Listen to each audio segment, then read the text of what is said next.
निवडणुकांची रणधुमाळी आज निकालांचे काउंटडाऊन आता थोड्याच वेळात सुरुवात होणार आहे। उत्सुकता आता शिगेला पोहोचलेली आहे। अनेक दिग्गज नेत्यांची प्रतिष्ठापनाला आज 246 नगर परिषदा 42 नगर पंचायतींची मतमोजणी होणार आहे। मतमोजणीसाठी प्रशासनाची तयारी अंतिम टप्प्यामध्ये आलेली आहे। थोड्याच वेळात आता मतमोजणीला सुरुवात होणार आहे। कोणता पक्ष बाजी मारणार याकडे आता सर्वांचं लक्ष लागलेलं आहे। आज 246 नगर परिषदा आणि 42 नगर पंचायतींची मतमोजणी या ठिकाणी होणार आहे। आपले प्रतिनिधी शिरूरहून साईराज ढुबळे हे जोडले गेले। साईराज, आपण पाहतोय थोड्याच वेळात आता मतमोजणीला सुरुवात होणार आहे। प्रशासनाकडून कशा प्रकारे तयारी करण्यात आली, काय अधिकची अपडेट? एकंदरीत पाहिले तर बरेच दिवस ही प्रतीक्षा करावी लागली होती निकालाची, कारण निकाल पुढे ढकलला होता आणि त्या अनुषंगाने आजचा हा निकालाचा दिवस उजाडलेला आहे।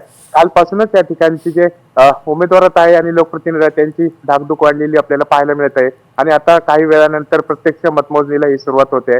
एकंदरीत पाहिले तर उत्तर पुणे जिल्ह्यामध्ये शिरूर असेल, आळंदी असेल, चाकण असेल, राजगुरुनगर असेल, मंचर असेल, जुन्नर असेल अशा ठिकाणच्या नगर परिषदांच्या ही मतमोजणीला आज सुरुवात होते प्रत्यक्ष। आणि या ठिकाणी सुरुवातीला पोस्टल मतमोजणी होणार आहे आणि त्यानंतर ईव्हीएम मशीनवरती मतमोजणी होणार आहे। तर आपण पाहिलं तर शिरूरमध्ये विद्यमान आमदार ज्ञानेश्वर कटके जे अजित पवार गटाचे आहेत आणि विरोधी आहेत ते अशोक पवार यांची प्रतिष्ठा त्या ठिकाणी बनायला लागलेली आहे। चाकणमध्ये पाहिलं तर चाकणमध्ये वेगळं चित्र पाहायला मिळालं होतं। या ठिकाणी उद्धव ठाकरे गट आणि शिंदे गट या ठिकाणी नगर परिषद च्या निवडणुकीसाठी नगर अध्यक्ष पदासाठी हा एकत्र या ठिकाणी आलेला होता। त्या ठिकाणी देखील माजी आमदार दिलीप मोहिते पाटील आणि विद्यमान आमदार बाबाजी काळे यांची प्रतिष्ठापनाला लागली होती।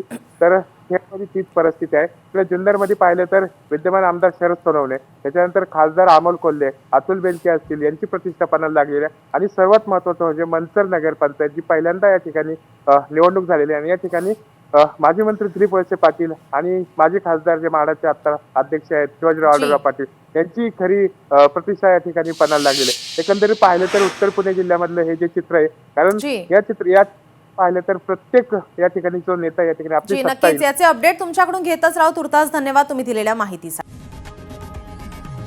लोकशाही मराठी ऐका, पहा, जागरूक रहा।